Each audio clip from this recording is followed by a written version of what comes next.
بسم الله الرحمن الرحيم. عن حكيم بن حزام رضي الله تعالى عنه قال: نهاني رسول الله صلى الله عليه وسلم أن أبيع ما ليس عندي. رواہ الترمذی۔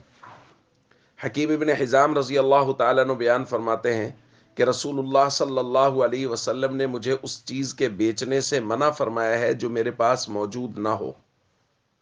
دوسری روایت میں کہتے ہیں، میں نے عرض کی یا رسول اللہ، یأتینی الرجل فیرید منی البیع ولیس عندی، یا رسول اللہ ایک آدمی میرے پاس آیا ہے اور وہ مجھ سے خرید و فروخت کرنا چاہتا ہے، وہ چیز جو چاہتا ہے وہ میرے پاس موجود نہیں ہے۔ فابتاع له من السوق، تو کیا میں اسے یہ کہہ دوں کہ ٹھیک ہے میں یہ چیز آپ کو دیتا ہوں اور بعد میں بازار سے خرید کے اس کو وہ چیز دے دوں، میرے پاس موجود نہیں ہے؟ حضور نے فرمایا لا تبع ما لیس عندک، جو چیز تیرے پاس موجود نہیں ہے اس کی بے نہ کرو، اسے نہ بیچو۔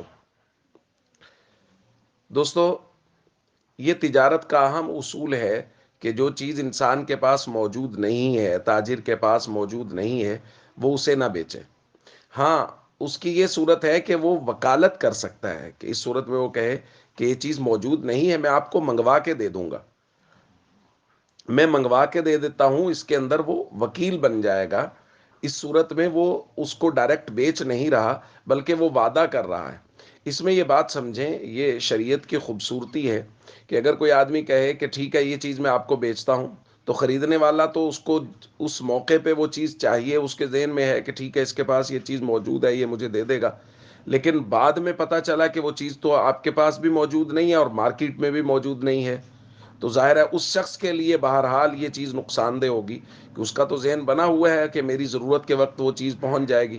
تو آپ بعد میں جب معذرت کریں گے تو یہ معاملہ لڑائی کی طرف بھی جا سکتا ہے، دھوکہ، بظاہر دھوکے کی صورت بن سکتی ہے کہ آپ نے اس وقت کہا تھا کہ ہاں جی یہ چیز میں آپ کو دے دیتا ہوں، آپ کل لے لیجئے گا، پرسوں لے لیجئے گا، تو میری ضرورت کے وقت یہ چیز مجھے نہیں ملی، اور آپ چونکہ آپ کے پاس تھی نہیں تو آپ نے یہ سوچا تھا کہ مارکیٹ سے اٹھا کے دے دوں گا، اتفاق سے مارکیٹ میں بھی وہ چیز شارٹ ہو گئی۔